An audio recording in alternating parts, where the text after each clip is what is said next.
a song for you.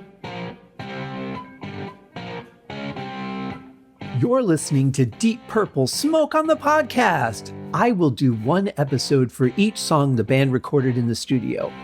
However, this is a fan podcast and not band endorsed. It's more of a tribute to their long history, well beyond just the hits, and my way of giving something back to a band that has given so much to me. Let's dig in!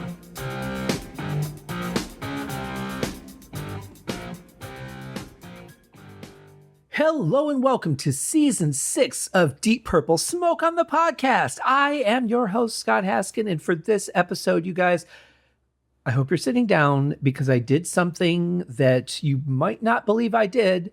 That's right, research, actual research, because I got curious about something.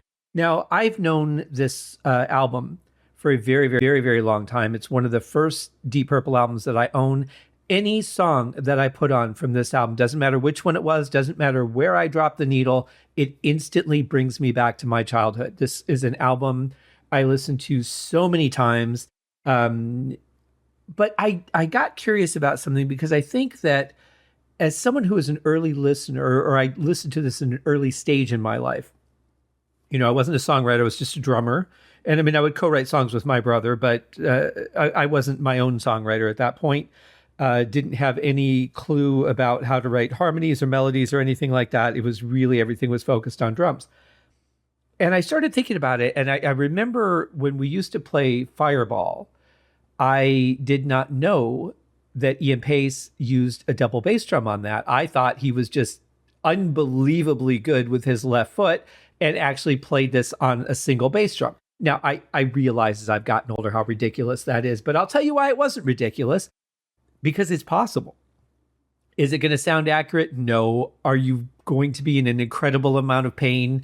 Yes. And I know that because I used to play this with a single foot, and I could tell you about a third of the way through the song, my calf would start hurting, and I would just pray that I could get through the rest of the song. Instead of just adapting my playing and playing it my own way, I thought if he played it that way, I can play it that way, and I'm going to find a way to make this work. So I thought, you know, if I just keep doing it, I'll develop this muscle over time. But I wasn't properly working it out. I was just, you know, exhausting it. And it would always be like the last song that we would play, or we would take a break for lunch or whatever, and then come back and play some more. So complete improper technique of muscle strength, by the way. Don't ever do that. That's just stupid. But I was completely wrong about how he played it, because then, you know, when I saw, I think it was the Denmark 72 show, I'm like, wait a minute, they're bringing out a second bass drum for Ian Paice. What the hell? So then I learned that the whole process I had in my head was wrong. Never thought about, they just added another bass drum to his kit. I saw every version of his kit that I saw had one bass drum. And I just thought that's what he adapted himself to be able to do. So don't worry, Ian, you're still awesome. You're not ridiculous because you didn't do what I did. But then I started thinking about it a little more as I was getting ready to do this show. And I thought, you know, I remember the way I heard it was kind of a bit of a swing beat, or I guess I should say more of a shuffle. And I thought maybe he played it like that. And because I was completely disoriented in what I heard based on what I thought it was and the way that I would play it. And then that became how I would hear it in my head, even if I was listening to the song. So I went out and searched YouTube to see if there was an isolated drum track for Fireball. And sure enough, there is. You can go right now to YouTube, type Fireball isolated drum track. It will come right up. And you will hear where he's playing double bass, where he's not. It's incredibly interesting to listen to. So if you're a drummer, if you're interested in how this song was done, I would highly suggest that you seek it out, because there are parts where he's playing it behind the fills. There's parts where he's not playing it behind the fills. There's straight beats, and then there's just little touches of double bass here and there. It's really brilliant. And after I listened to that and then listened back to the song, I'm like, oh, wow. Okay, I hear this a lot differently now. So today has been a day of research and open eyes and open ears and excitement. So I'm really excited to get into this song. I don't have everything memorized because I literally just heard this all like 20 minutes ago. but I may be able to point out a little more. Now, had he played double bass more often, he may have played it differently if it was something he was comfortable with. This was the first Deep Purple track he played double bass on. There's only a couple more so far, I'll say, throughout the history of Deep Purple. When we get to Perpendicular, the song Hey Cisco, but that's played differently. And he had a double bass pedal by then. And then I think there's a song on Equals One. I can't think of what it is because I don't know. I haven't connected all the titles to the songs yet. And I think part of that is because without like the physical album, we used to sit there with the album cover and memorize every little thing while we would listen to the record. And now it's like, I'm not taking out a magnifying glass and trying to read this book when I just want to hear the music. And I haven't actually, I've gotten so out of the habit of it that even though I have the vinyl and the full size, 12-inch lyric book and all that, like we used to, I've just gotten so out of the habit of that I actually haven't sat down and gone through all that yet. I will do that though sometime before I get to that season.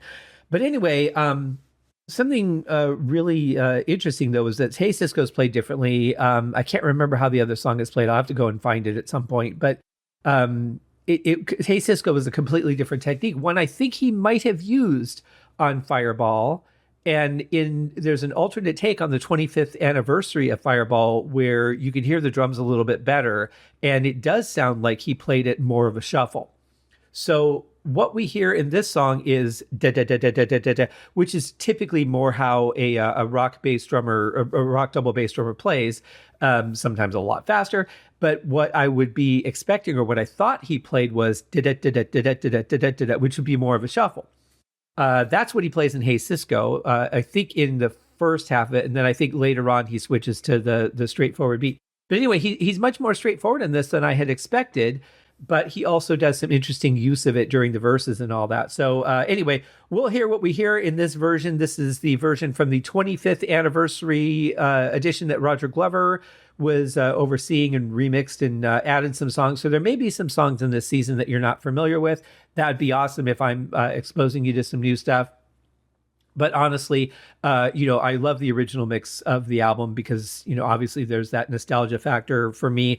But also, I love what Roger did with the 25th anniversary edition. There's a lot of cool things on there.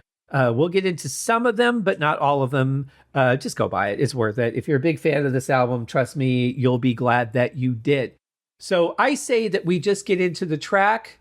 Welcome to season 6, guys. Here it is, Deep Purple doing Fireball.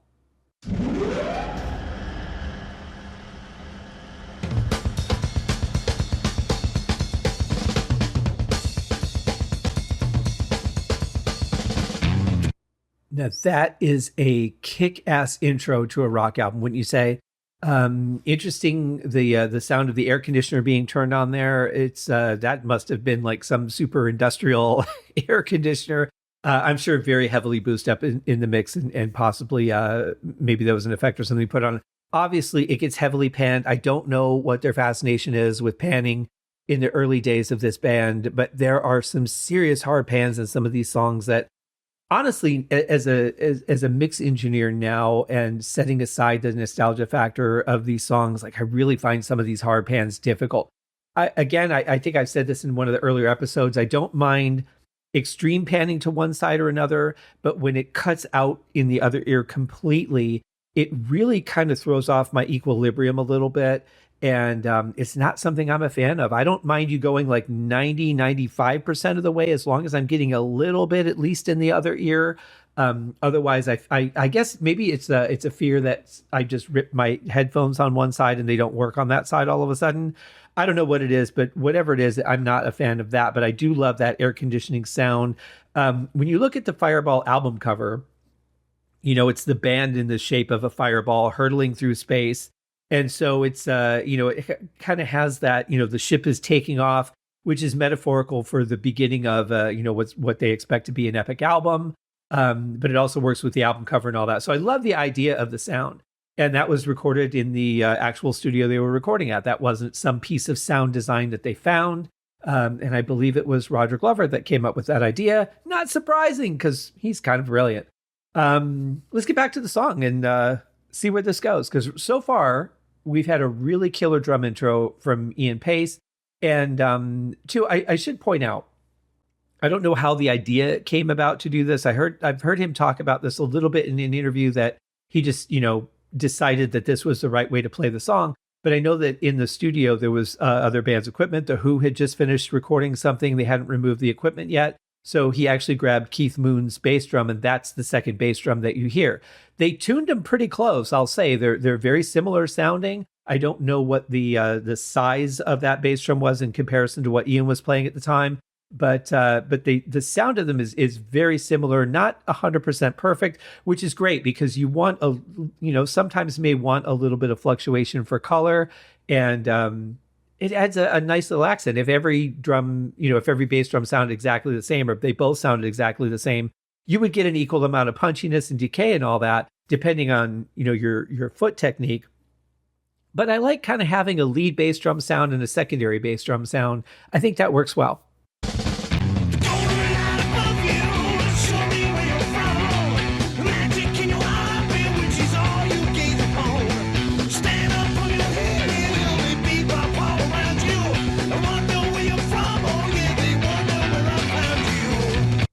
I love that little bass guitar lead in right into where the song kind of explodes from there.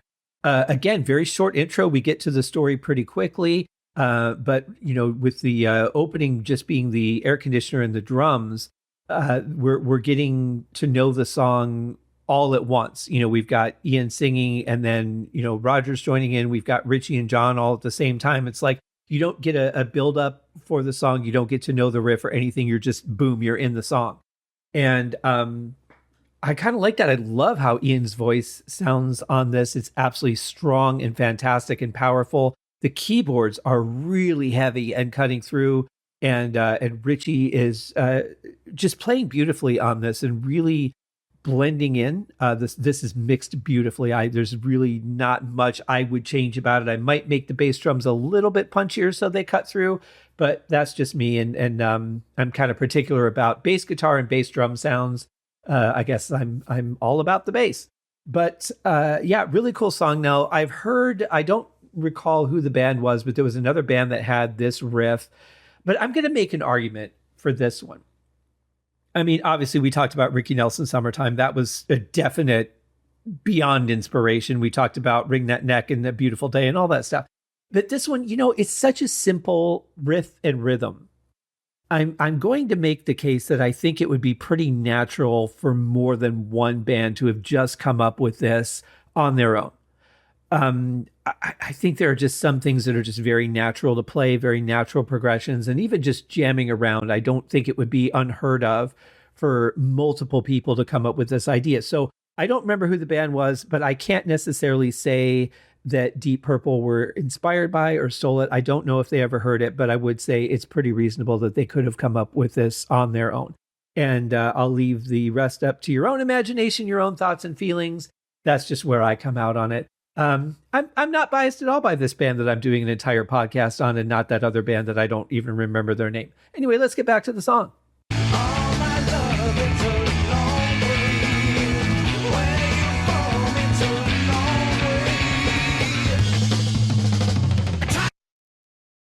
Man, so many things. The interaction between Richie and John in this song is a song listener's dream. I mean, it's just beautiful the way that they're trading off these little fill-ins that they do. Richie's playing rhythm very nicely, but just kind of throwing in these notes that are, in the mid upper range on the guitar where everything else sounds so heavy. And then that makes these notes cut through really beautifully. You've got Ian singing with just such fierce power. And then Roger through that whole chorus is just unbelievably amazing. I mean, you could honestly go back and listen to the song, just pay attention to Roger and be amazed, because he's putting on a clinic. And another person who's putting on a clinic, if you're a drummer, man, this is a song to learn how to play. Incredibly fun and energetic fills, great rhythm all the way throughout the song. Ian Paice is just on fire from start to finish on this one. And I mean, it's a clinic, this song.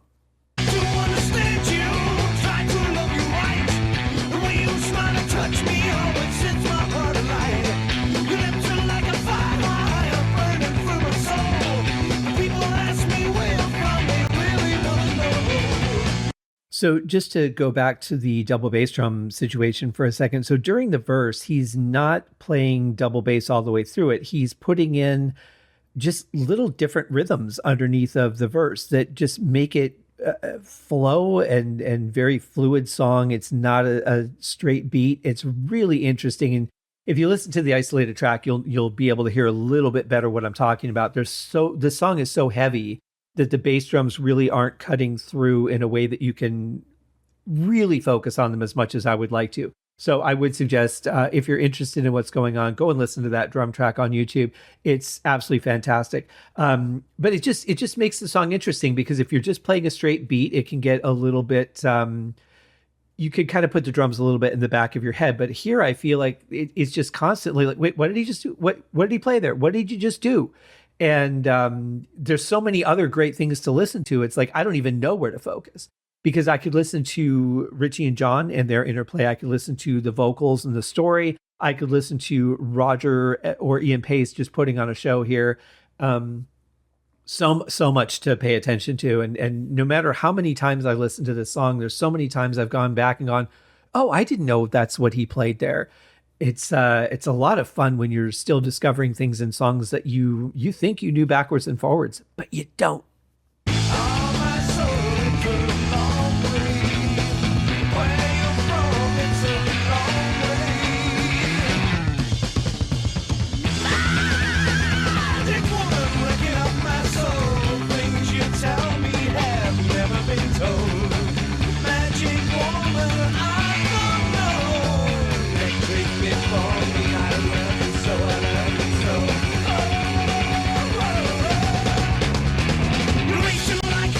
I love how John Lord cuts out right before the end there, leaves a little bit of room for Ian Paice to come in with a drum fill. Just the play between Richie in my left ear and John in my right ear is incredible. John is just playing his heart out. Richie making some incredible tones in this song. The balance between keys and guitar is some of the best I think the band may have ever done on this song, in my opinion, of course, because that's really going to be a topic if you get too far into that. I'm sure plenty of people would have things to say. But from my perspective, especially on this song, I just think that's an amazing sound that those two are creating. And then Roger just, again, like he's just on fire this whole song. I can't imagine what it was like for him to play this song live. I mean, imagine this song, but the tempo being, 10 or 15 BPM faster even, and playing what he's playing would be incredibly difficult as it is, let alone live. And he just sounds so natural all the time. Very cool stuff. And then just this last little fill going into the next verse that Ian Paice plays is one of my favorites. It's so simple. He starts with the band and then kind of breaks off on his own when they give him room. And it just flawless. Chef's kiss.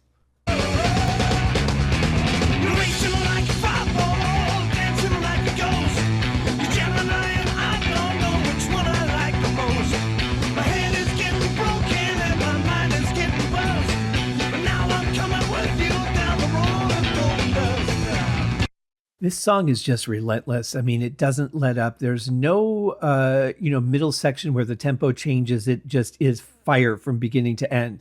No pun intended, actually. Didn't realize that until after it came out of my mouth. But it's just a freight train, this song.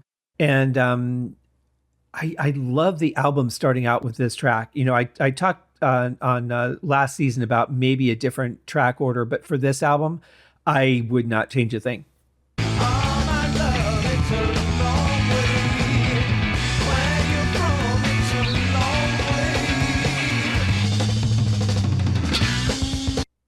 Now I'm just going to go back and play that drum fill again, because this is the kind of stuff I loved, and I really studied from Ian Paice to learn how he played these things and learn how to coordinate my hands. Great stuff to learn from. It was a little advanced for where I was as a drummer at the time. Okay, it was a lot advanced, but this is the stuff that really helped me grow and be creative, because I didn't hear any other drummers playing like this. I love Carl Palmer style. I love Cozy Powell style, but these guys were all very individual drummers. And there's just like, you just knew when it was Ian Paice behind the drums, which is fairly rare from a style perspective that you'll know what drummer you're listening to. You could say sound wise, you would know if it was John Bonham. You might not necessarily know, depending on the song, if it was him playing, but just based on the sound of the drums, you could say that's probably John Bonham. With Ian Paice, very distinctive style, especially with his fills, as we hear here, hear here, hear here. So I'm going to go back and play that again. This is where the song does take a little bit of a turn, and even though we've got some changes coming up, I feel like it doesn't stop the freight train of the song. So see what you guys think when we get there.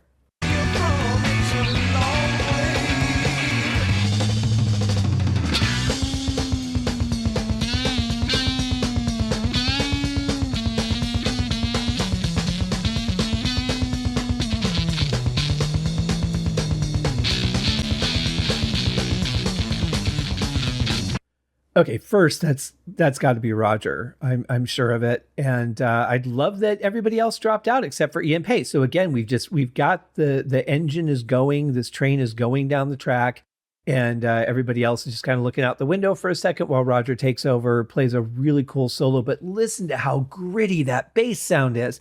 Absolutely incredible. And that's the thing that I find interesting about this band, and as I've come to find out some other bands in this genre, that when you mix the music together, a lot of the distortion comes out of the bass for some reason, and you get more tone and less grit in the mix. And I remember when the Deep Purple podcast, which if you guys aren't listening to that show, you absolutely should be. Excellent show. They've gone through all the Deep Purple catalog already. They've been doing extended family and all kinds of fun shows. Nate and John are awesome guys. But anyway, and link is in the show notes, by the way, as always. I put that in every episode. But I remember when they did the isolated tracks for Burn episode, and I was absolutely shocked to hear how heavy Glenn's bass sounded. When you listen to the song, you really don't get that. And I wonder if he didn't have that in his sound, what would the bass have sounded like? I mean, you're burying the grit. So what would have been buried if the grit wasn't there? You know, it's kind of interesting to think about, but it's amazing how heavy his bass guitar sound really was when you don't get that in the actual, final mix of the song. It's in there, but it's just the combination of sounds and everything buries it. And we do get that here too, because when we're listening to, the verse or the chorus, we hear that the bass is heavy, but you don't really get as much of the grit as what we're hearing right here. Could he have added that for the solo? Possibly, but I would say not likely. I think that his bass is just very heavy throughout the whole song anyway. And we get to hear it more here because, Roger or I'm sorry, John and Richie have backed off. So now the only melodic sound coming through is the bass. So we get to hear it very clearly.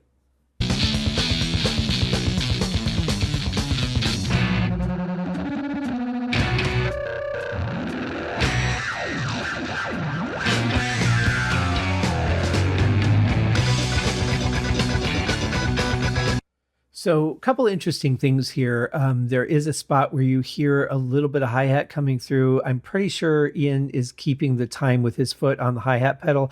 I've never been able to pick out another spot in the song where that happens, and I think it's just because of the use of double bass. He doesn't really get the chance to move his foot back there, and there'd really be no reason to anyway, because you've got the extra beats in there with the second bass, so not really relevant necessarily. The other thing is I'm pretty sure that's a Roger Glover solo. It sounds much heavier than anything that Richie would be playing. But what I love is how distorted it is. It's just amazing, the grit in that bass sound, because during the rest of the song, you really don't hear it. And I remember when the Deep Purple podcast, which if you guys aren't listening to that show, you really should be. John and Nate do a fantastic job on the show. They've covered the entire Deep Purple catalog, a lot of extended family, and had some other fun shows. The link is in the show notes on every episode, so scroll down, check that out as well. But when they covered the isolated tracks for Burn, I was amazed at how heavy Glenn Hughes' bass sounded, because when you listen to the song, you don't hear that level of grit and distortion in the bass. It gets a little bit buried in the mix. Now, granted, we've got distorted guitar, we've got heavy keyboards, so there are some things that are going to just blend together. You might think come from a different instrument, like maybe the grit that we're hearing on bass, we attribute some of that to the keyboard. But listening to the isolated tracks, I'm like, wow, that's fascinating. And I kind of feel the same thing here. He could have turned up the distortion a little bit more for the solo, very possible, but it's probably not. He probably had, I mean, when you listen to the bass, it does sound very heavy, but you just don't get the feeling that there's as much grit. And it's really nice to be able to hear it isolated. I love that Richie and John were like, you know what, we're just going to look out the window for 10 seconds. You do what you're going to do. And then we'll be back to join you at the end of this whole thing. So it's a really cool part. But my question for you guys is, does this take you out of the freight train that this song is? Does it kind of take you like, okay, so imagine you're in a movie theater and something happens and all of a sudden you're like, whoa, I didn't realize I'm physically here sitting in a movie theater. I can see the edges of the screen. Because you were so engrossed in the film, you're not aware of yourself at all, right? And then something happens, whether it's intentionally by the director where they want to give you a little mental lull before the big push to the next issue or whatever it's going to be, or somebody has to walk by you to get snacks or go to the bathroom or whatever. And you come out of that and go, holy crap, I'm physically in a movie theater. I didn't even realize where I was for the last 20 minutes. I wonder if this has that same effect. Like you're really into the song and then it has these stops, this little break here. Does it take you out of the motion of that song? Or are you just like, you know what? Yeah, you're doing your thing, but I'm just pounding along with the tempo of the song, tapping your foot, you know, snapping your fingers, whatever you're doing. So I'd be curious to know what you guys think about that.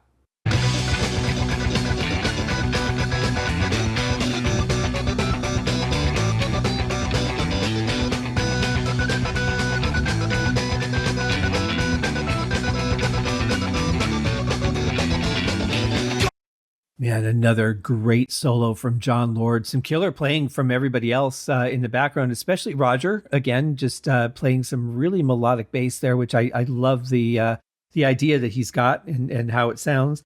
But you know, here's the thing: like the song is running at a really good tempo, and here we have a keyboard solo from John that doesn't have to be 100 miles an hour. It's really well laid out, really well played. The grit of the beast that we're hearing here really helps, make it sound heavy. But honestly, it's just a great solo. It doesn't need to be 1,000 miles an hour. And that, I think, is maybe the difference between keyboardists or many keyboardists and guitar players. Because a lot of guitar players, I think if they were given the opportunity to play that solo in place of John Lord, would just try to shred something through it and be explosive and, you know, play as much as they could, or, you know, maybe they would do a tapping thing or, you know, whatever, but it would have to be like a showmanship type thing. And here I feel like what John's playing just feels very natural. I don't feel like he's showing off. I think this is very much a comfortable solo, but it fits the song and doesn't need to be 1,000 miles an hour. And that's one thing I really love. Plus, I just love the sound of the solo. I love what he's playing. And I love the sound of the keyboard.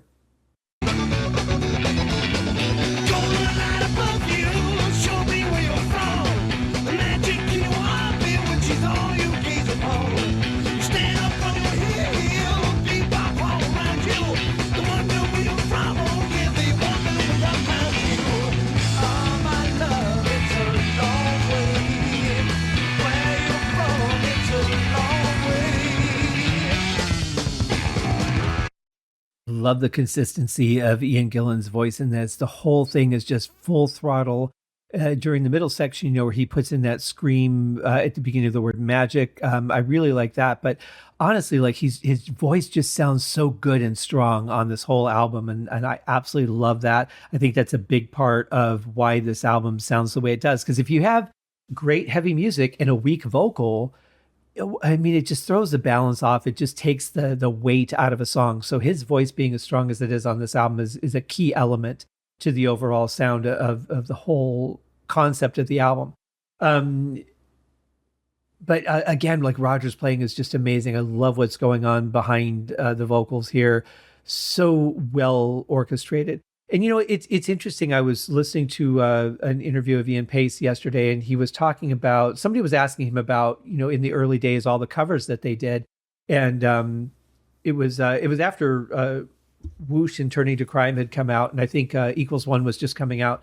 And he says, you know, they were talking about that's what it was. Yeah, they were talking about the cover album. And he says, well, you guys used to do a lot of covers. And Ian Paice said, very interestingly, he said, well, we didn't really have good songwriters in the early days. It wasn't until Roger and Ian joined that we really got songwriters. And I thought that's kind of fascinating because I do think while there was a search to define the sound of the band, and it was a real transitory time in music too, because we were really kind of going from psychedelic to rock. So it's an interesting time in music. And I think what they were doing fit that time. But I mean, they did have some really good songs that they wrote, like Blind and Chasing Shadows. And yeah, there were a lot of covers on those albums. I attributed part of that to just the limited time they had to write and record because they were touring. And then they're like, hey, you guys got 2 weeks, go do it. Or, hey, you guys have to record an album next weekend, so you better be ready. I mean, what do? You've only got so much time to put together quality music. So I don't know. I thought it was interesting because I did think that they were developing as songwriters. I think they were getting more comfortable come the third album. But yeah, there were a lot of covers in those early albums. So I thought that was interesting. And yeah, so let's see where the song goes from here.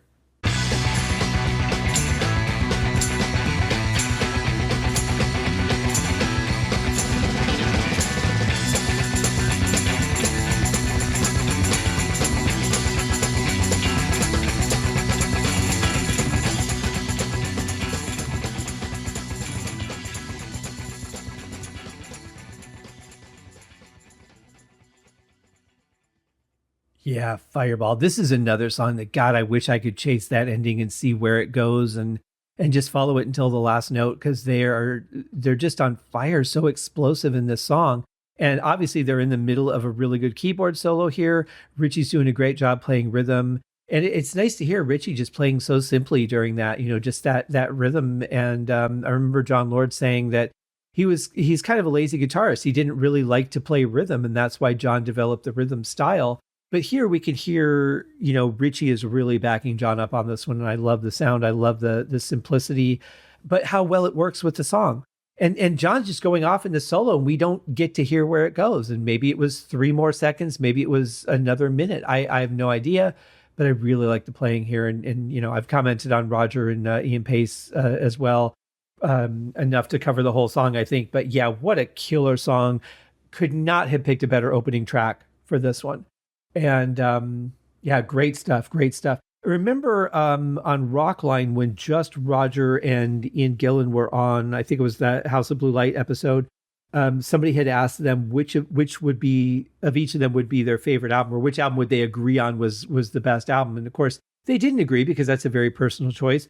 Roger picked In Rock because he could feel his youth on that album. But Ian Gillan picked Fireball because he felt that it was where they found started to find their voice as writers. I think that there was a certain focus with In Rock, with everything having to be exciting and dramatic, as Richie had said. So much focus on that they weren't really necessarily just worried about crafting really good songs. They did. I mean, obviously, I loved every song on that album, but I think there was a different focus when it came to Fireball. Why that dynamic would have changed, I'm not sure. I don't know why Richie wouldn't have said, all right, guys, we did it last time. We need to do this again. Excitement, drama, got to be on everything. Don't know why that didn't happen, but whatever. We got great songs out of it, so it's fine. But it's just interesting that there was kind of a little bit of let up on that focus for this album. But yeah, he picked Fireball. And for me, I mean, I don't like to pick favorites that much, but I would have to say this is one of the albums I've listened to most in the Deep Purple catalog. And I mean, I used to just listen to it over and over and over again when I was a kid. So yeah, a lot of experience with this one. And like I said, the memories just come flooding back. But I love now listening to it with that critical ear and hearing things like the way the bass drums are played, or little things like that make it really fun for me to approach it with a different angle.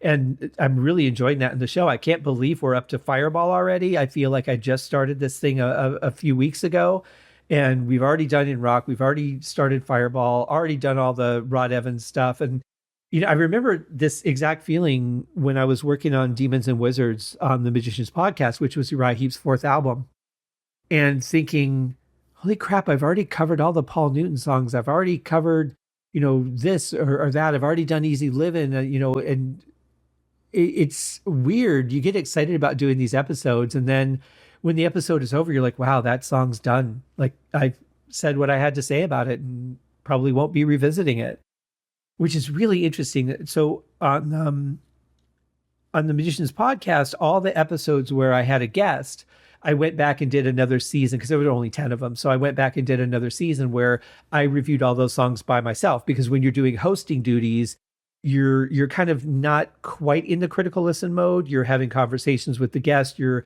taking in their thoughts on it and still running the show at the same time.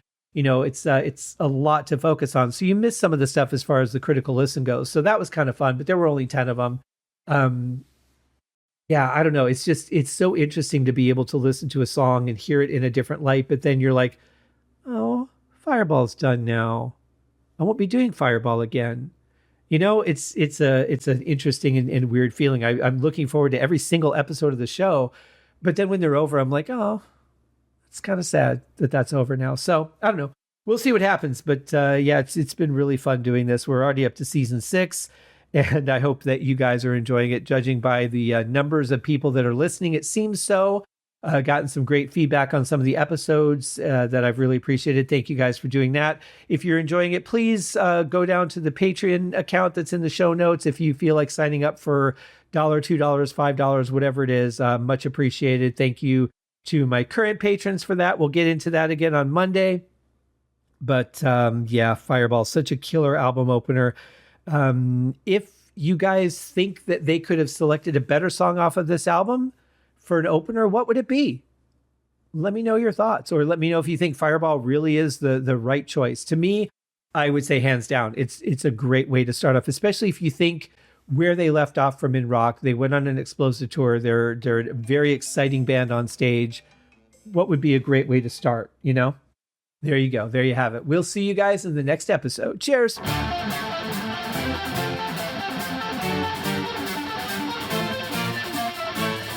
Thanks for listening to Deep Purple Smoke on the Podcast, a tour of the entire Deep Purple studio recordings. Please remember to give the show a rating on Apple Podcasts or wherever you're listening. Leave a comment and tell your friends.